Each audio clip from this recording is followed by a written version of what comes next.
अब जग चुके हैं, यानी शेर अब जग चुका है और अपने मूड में एकदम आ चुका है।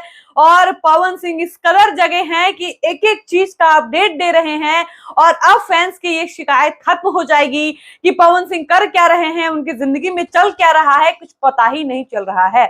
आपको बता दें कि पवन सिंह का आप इंस्टाग्राम खोलकर देखिए, आपको सबसे पहले एक कुर्ते में चमकदार फोटो नजर आएगी और इस फोटो में पवन सिंह के साथ एक तरफ उनके मैनेजर अमित सिंह तो दूसरी तरफ उनके साले विक्की सिंह नजर आएंगे। अब इस फोटो को देखकर फैंस काफी खुश हो रहे थे, एक्साइटेड हो रहे थे कि क्या कुछ नया होने वाला है। पवन भैया कुर्ता यूजुअली बहुत कम पहनते हैं, कहां से कुर्ता पहन लिया और एकदम शानदार लुक पवन की नजर आ रही है। पूरा बियर्ड वगैरह उन्होंने सेट करा लिया है, अलग स्टाइल में नजर आ रहे हैं, बियर्ड का लुक बहुत प्यारा लग रहा है।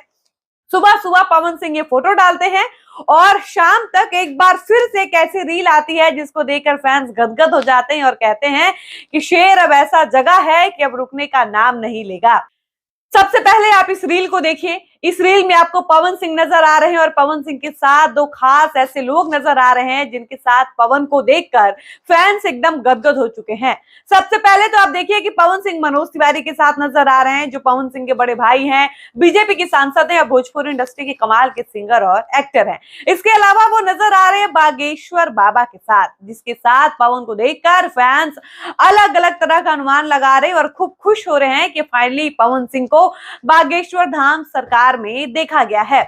अब आप समझिए कि पवन किस तरह से एक्टिव हो गए हैं, क्या फैंस की सारी शिकायत ही दूर कर दी हैं। सबसे पहले जब नहीं आ रहा था तब कुछ भी नहीं आ रहा था, कोई अपडेट नहीं, न गाना न फिल्म न पवन की निजी जिंदगी में क्या चल रहा है ये भी पता नहीं चल पा रहा था। एकदम शांत पड़े थे पवन, कोई अपडेट नहीं, न टीम की तरफ से कोई इन्फॉर्मेशन, बल्कि उनके खास यूट्यूबर्स तो ये भी कह रहे थे कि भाई पवन सिंह से जुड़ी इन्फॉर्मेशन जानने के लिए फैंस बेताब हैं। लेकिन दिक्कत वाली बात यह है कि उनकी टीम भी तो कुछ नहीं बता रही है। तो जब टीम नहीं बताएगी, जब पवन सिंह नहीं बताएंगे तो हम लोग इंफॉर्मेशन देंगे कैसे। ऐसे में इन सारी शिकायतों को पवन सिंह ने दूर कर दिया है और एकदम तत्काल प्रभाव से पवन सिंह ने अपने आने वाले नए गाने का पोस्टर रिलीज किया, जिस गाने का नाम था दिलवा ले जा रुमाल में। पोस्टर देखकर फैंस खुश हुए ही थे कि अगले दिन ही गाना आ गया और गाने का खुमार अभी उतरा ही नहीं था कि आज सुबह सुबह पवन अपने इंस्टाग्राम पर एक बड़ी प्यारी तस्वीर शेयर करते हैं, जिस तस्वीर को आप हमारे स्क्रीन पर देखिए और देखिए कि पवन कितने हैंडसम लग रहे हैं, कितने स्मार्ट लग रहे हैं और एक जैसा कुर्ता लगभग तीनों ने पहना है और तीनों बेहद कमाल के इस फोटो में लग रहे हैं। इस फोटो से फैन अभी ओवरकम कर ही नहीं पाए थे कि शाम होते होते एक ऐसी रील पवन के इंस्टाग्राम पर आती है जिसको देखकर फैंस एकदम से पागल हो जाते हैं और कहते हैं कि पावर स्टार एक बार फिर से पावर दिखाने के मूड में आ चुके हैं। आपने रील देख लिया, फोटो देख लिया, गाना सुन लिया, पोस्टर देख लिया, गाने को खूब एंजॉय किया, होड़ भी लग गया कि इस गाने को 100 मिलियन 200 मिलियन 500 मिलियन तक पहुंचाना है। अब चर्चा इस बिंदु पर होगी कि पवन मनोज तिवारी के साथ नजर आ रहे हैं, बागेश्वर बाबा से मिल रहे हैं, इसके पीछे की वजह क्या होगी।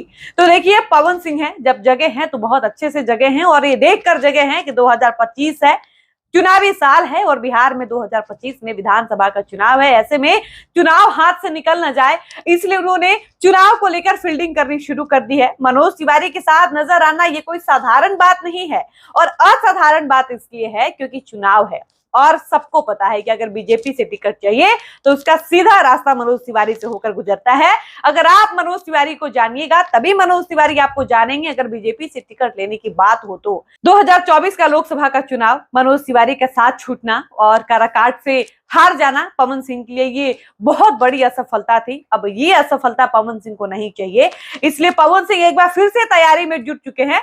चुनाव भले ही अक्टूबर नवंबर में होगा, लेकिन माहौल बनाना, संपर्क साधना, लोगों के टच में आना, मिलना जुलना पवन सिंह ने शुरू कर दिया है।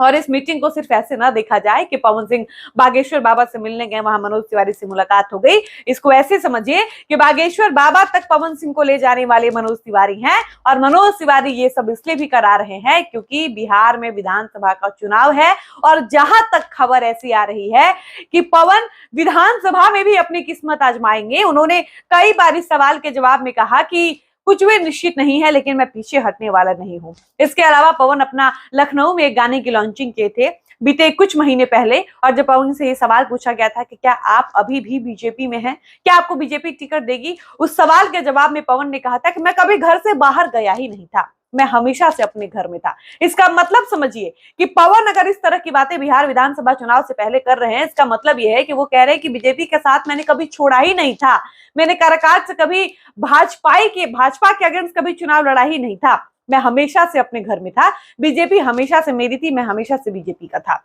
इसका मतलब यह है कि पवन अब जग चुके हैं, मूड में आ चुके हैं, गाने तो लाएंगे, मुंबई जाकर गाने की रिकॉर्डिंग कर रहे हैं, बड़े बड़े म्यूजिक डायरेक्टर प्रोड्यूसर से मिल रहे हैं, इसके अलावा नए नए प्रोजेक्ट्स पे काम कर रहे हैं। खबर यह भी है कि जैकलिन के साथ उनका एक नया गाना आ रहा है। मतलब पूरा अपडेट अब पवन दे रहे हैं। पवन शांत नहीं बैठेंगे, हेल्थ इश्यूज थी, शायद वो भी ठीक हो गई है, जिसकी वजह से पवन अब अच्छे दिख रहे हैं, काफी एक्टिव दिख रहे हैं, ऊर्जावान दिख रहे हैं और अलग अलग जगहों पर जा रहे हैं, सोशल मीडिया पर भी काफी एक्टिव थे। तो पवन की सारी शिकायत दूर हो गई है, पवन के फैंस काफी खुश हैं, बहुत एक्साइटेड है कि अब पवन सिंह उनके लिए नई नई चीजें कर रहे हैं, जिसको लेकर फैंस में अलग ही उत्साह देखने को मिल रहा है। बाकी आप पवन के लिए क्या कहिएगा, अपनी प्रतिक्रिया कमेंट सेक्शन में लिखकर जरूर बताइएगा। फिलहाल इस वीडियो को हम यहीं पर समाप्त करते हैं, मिलते हैं नए वीडियो में। धन्यवाद।